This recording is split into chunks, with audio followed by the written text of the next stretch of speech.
Good day, ma'am. I'm here to brief you on the findings of our previous conversation regarding the level of preparedness among the instructor cadre here at the training center.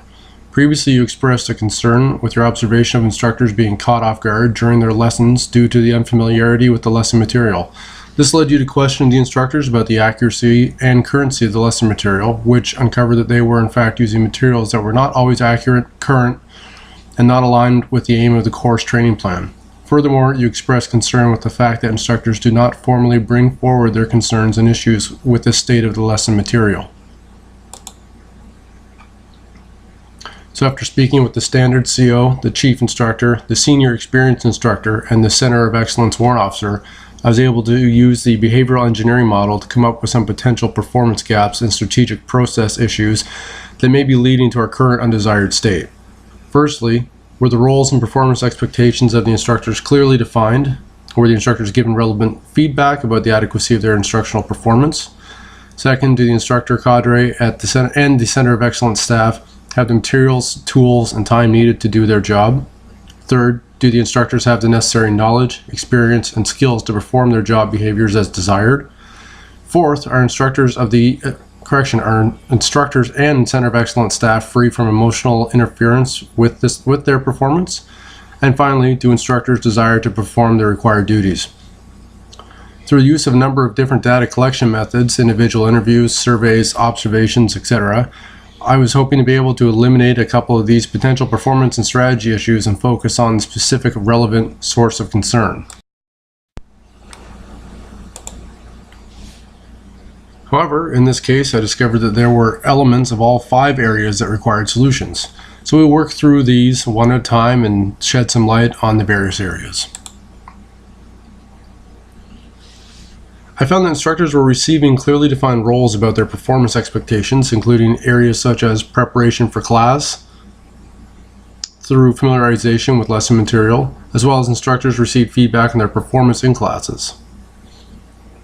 Additional feedback was obtained through course critiques, which I discovered were being completed, reviewed, and actioned accordingly.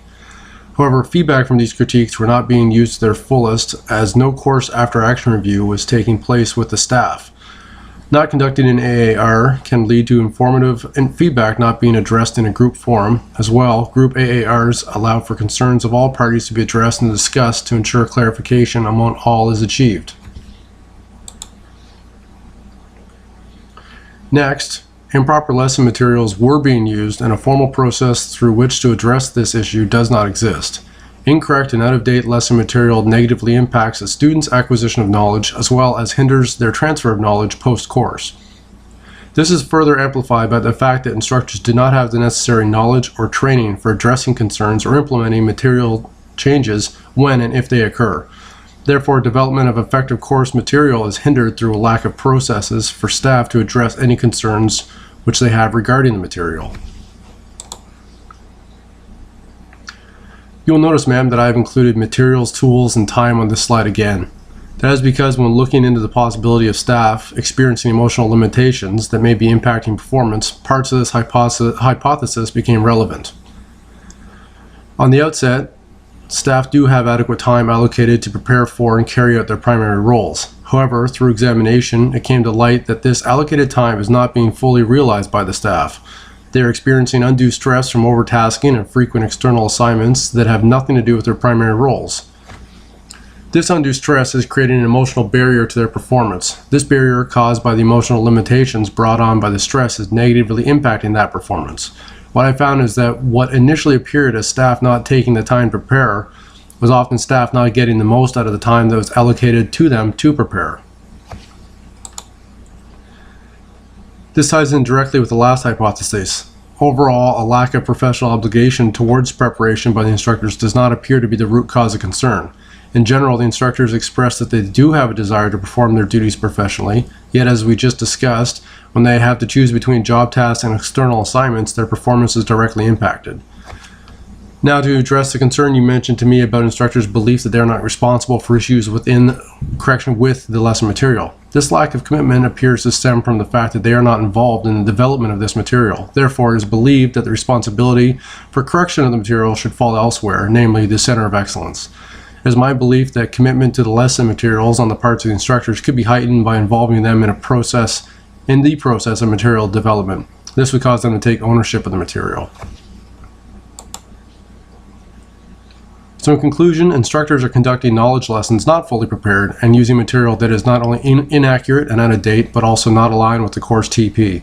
Furthermore, there is no formalized process by which concerns and issues about lesson material may be addressed, let alone solved. So what I originally believed, and what appeared to be from observation alone, a strictly performance gap problem with some elements of strategy deficiencies, appears to be the inverse. The time allocated to the center staff is not being efficiently used as a result of external assignments, causing them to have reduced time to prepare effectively. Lesson material remains inaccurate, out of date, and not aligned because both the developers of the material and the users of the material are not in communication with each other through a formalized process, which accents the issue of the lack of involvement. Even simply instituting use of an AAR post-course would ensure personnel are getting face-to-face and in conjunction with a more formalized process would help to ensure the course and lesson material concerns are being addressed by all and communication is increased. As you've already had time to review the proposed course of action and implementation plan, I won't go into all the details again. However, it is important to note that with the next course beginning in 6 weeks, we are looking at a bit of a time crunch, but I believe we should be able to attain everything that is laid out in the COA within those limits. Also, as you know, the instructional staff does not report to Training and Development Office, so I will need to solicit your help and the help of several other supervisors as laid out in the course of action to achieve those results. Ma'am, I'm seeking your endorsement of this course of action and agreement with regards to the OPIs. If you have any questions or would like more details on potential constraints and limitations as stated in the needs assessment plan or in the content of the briefing note, I'd be happy to answer those questions now or at your convenience. Thank you.